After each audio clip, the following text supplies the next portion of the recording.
वंदे निगम गीत गुण गानम वंदे परितो विदत विधानम वंदे शोभा शक्ति निदानम वंदे।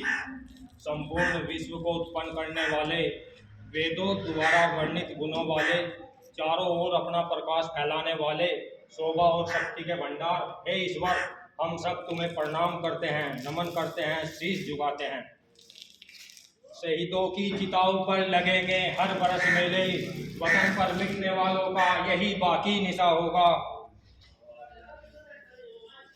परम आदरणीय आज की सभा की अध्यक्षता कर रहे एचयूएफ के निदेशक महोदय श्री राहुल कुमार जी, जो हरिद्वार से चलकर हमारे बीच आए हैं।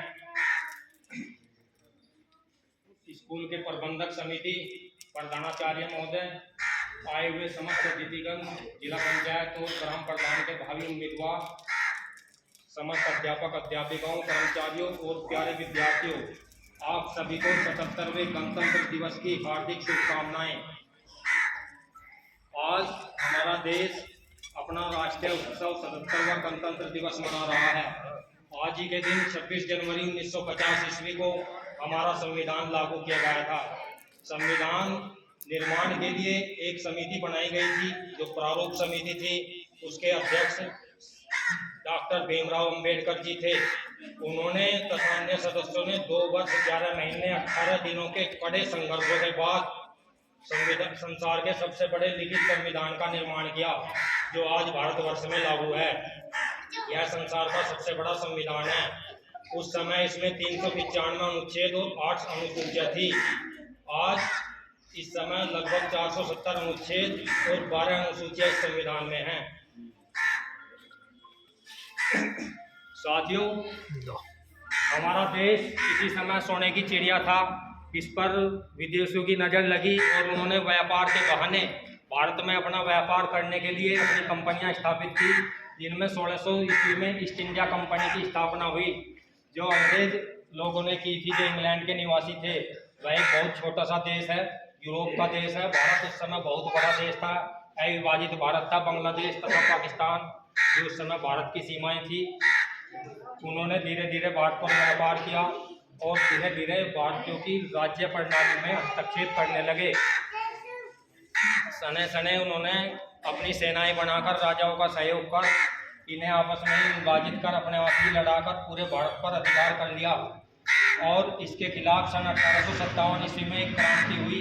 10 मई 1857 ईस्वी में अंग्रेजों को भगाने के लिए एक क्रांति की गई और अंग्रेजों को मारा, भगाया। क्रांतिकारी उसी दिन पैदल ही चलते हुए दिल्ली पहुंचे और दिल्ली में भी अंग्रेजों पर फतेह हासिल की। उन्हें मारा और अंग्रेजों के झंडे यूनियन जैक को उतारकर मिट्टी में मिला दिया तथा बहादुर शाह जफर को भारत का राष्ट्रीय सम्राट घोषित किया।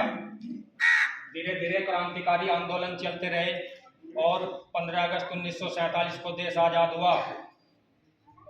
उसके बाद क्योंकि हमारे पास कोई संविधान नहीं था, एक संविधान समिति बनी, उसने अपना संविधान बनाया। यह 26 नवंबर 1949 ईस्वी को अंगीकार किया गया, स्वीकृत किया गया, परंतु यह पूर्ण रूप से लागू 26 जनवरी 1950 को किया गया। उसी दिन हमारे देश के प्रथम राष्ट्रपति डॉक्टर राजेंद्र प्रसाद जी ने सुबह ही शपथ ली 26 जनवरी को और दिल्ली में होने वाली परेड की अध्यक्षता की। साथियों, आज संविधान के द्वारा लोक कल्याणकारी राज्य की स्थापना की गई है। उन्हीं लोक कल्याणकारी राज्य की स्थापना को विस्तृत रूप देते हुए व्यक्तियों की आर्थिक आज़ादी को मजबूत करने के लिए एचयूएफ ने एक हेल्पिंग उज्ज्वल फाउंडेशन ट्रस्ट की जो स्थापना की थी, उसी के माध्यम से आज बच्चों को गिफ्ट के रूप में कुछ उपहार वितरित किए जाएंगे। हेल्पिंग उज्ज्वल फाउंडेशन ट्रस्ट भिन्न भिन्न बिंदुओं पर कार्य कर रहा है, जिनमें निर्धन लड़कियों की शादी कराना, विधवा महिलाओं की सहायता कराना, उन्हें सिलाई, कढ़ाई, बुनाई, ब्यूटिशियन, रोजगार के कोर्स कराकर उनकी दुकान स्थापित करवाने में कुछ सहायता प्रदान करना, पेड़ पौधे लगाना, क्योंकि कोरोना में ऑक्सीजन की कमी हो गई थी और ऑक्सीजन के सिलेंडर की बहुत मारामारी थी। देखा भी होगा, सामना अगर कोई बीमार हुआ होगा, किसी का परिजन को सिलेंडर नहीं मिलते थे, तो उसी ऑक्सीजन की पूर्ति करने के लिए एचयूएफ संगठन पेड़ पौधे लगाता है ताकि हमें ऑक्सीजन निःशुल्क प्राप्त होती रहे।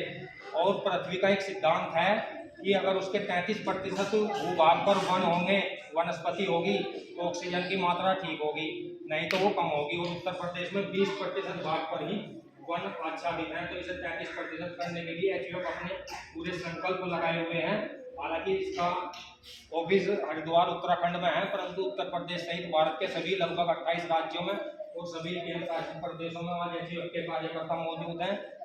एचयूएफ की टीम अगर कोई बहुत अधिक गंभीर बीमार हो और निराश्रित हो, उसके पास सहायता ना हो, तो ऐसे व्यक्तियों को उपचार कराने में भी सहायता प्रदान करती है। और आज एचयूएफ के सर हमारे बीच आए हुए हैं, हमारे मुख्य अतिथि हैं, और हमारे श्रीमान फखरुद्दीन जी जो जिला पंचायत सदस्य का चुनाव लड़ रहे हैं, तथा दूसरे प्रधान जी भी जो सदस्य का चुनाव, ग्राम प्रधान जी का चुनाव लड़ना चाह रहे हैं, उनके लिए भी हमारी शुभकामनाएं हैं। एचयूएफ ट्रस्ट से उनकी शुभकामनाएं हैं। एचयूएफ की आज काफी टीम यहाँ पर है, वह अपना कार्य करेगी। इसके बाद में इन्हीं विचारों के साथ मैं अपनी वाणी को विराम देता हूँ 2 पंक्तियों के साथ। आओ झुककर सलाम करें उन्हें जिनके हिस्से में मुकाम आता है, आओ झुककर सलाम करें उन्हें जिनके हिस्से में मुकाम आता है। बड़े खुशनसीब होते हैं वो लोग, लहू जिनका वतन के काम आता है, लहू जिनका वतन के काम आता है।